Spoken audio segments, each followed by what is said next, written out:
fall in world oil prices has likely hit no country as hard as it has Venezuela. Once flush with cash, the country is now in crisis with a collapsing economy, skyrocketing crime and inflation rates, and major food shortages.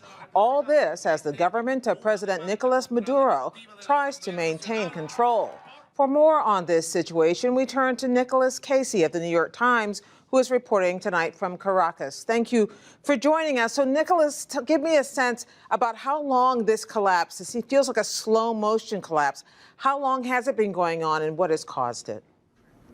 It's been going on for a couple of years now, and it's been tied to the collapse in oil prices in Venezuela. Venezuela gets almost all of its revenue from oil. So when these prices started to collapse, the first thing you saw was that some of the foods started to disappear. Not in huge quantities, but enough that there were lines in front of stores. The electricity started to disappear. There's even problems with water right now because the government doesn't have the money that it needs.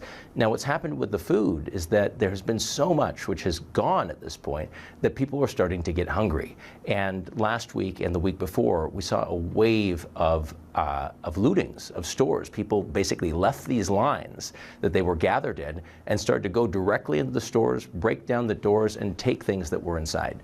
You say that the collapse of the oil prices contributed to this. How much was that tied up with the collapse in faith of this current leadership of President Maduro? How much of one thing creating the other? Well, it's not just, as you point out, the collapse of the oil prices, which has caused what's happened here. There are other countries like Mexico and Brazil, which have a lot of oil revenues themselves and don't have the same problems as Venezuela. Venezuela and Maduro came after years of what a lot of economists say was economic mismanagement by Hugo Chavez, who totally transformed the economy here. The government spent lots of money and didn't save much for a time when the price of oil wouldn't be as high as it was before. So now Venezuela finds itself in the position where it needs money. It doesn't produce a lot of food. It needs money to import food, and it doesn't have anything right now. So in the short term, it's the price of oil which has got us here. But in the long term, it's a lot of economic changes that took place in this country in the so-called Bolivarian Revolution that came from Hugo Chavez. So you are witnessing food riots. You are witnessing a lot of economic angst as well. Is there also hoarding going on? People who are just businesses or individual merchants who are just keeping it to themselves? Well, that's one thing that the government is blaming on what's happening. Personally, as a reporter, I have not seen people been able to hoard large amounts of food because there's not a lot of food to find. The idea of being able to hoard eggs or sugar or rice seems almost impossible given the amounts of these things that are arriving. And even on an individual level, there's a lot of people who would love to be able to have a stash for the event that they couldn't get anymore. But most people are just thinking of day to day what they're able to get. Are there any efforts underway by international organizations like the Organization of American States to try to intervene, to try to help?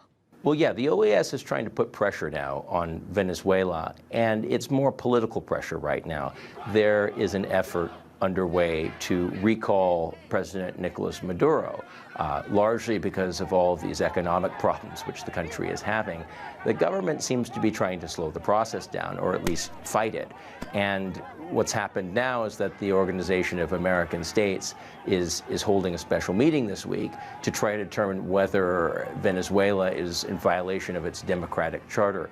Now, this could eventually result in Venezuela being kicked out of the OAS, which is kind of like a UN sort of body that is in the Western Hemisphere.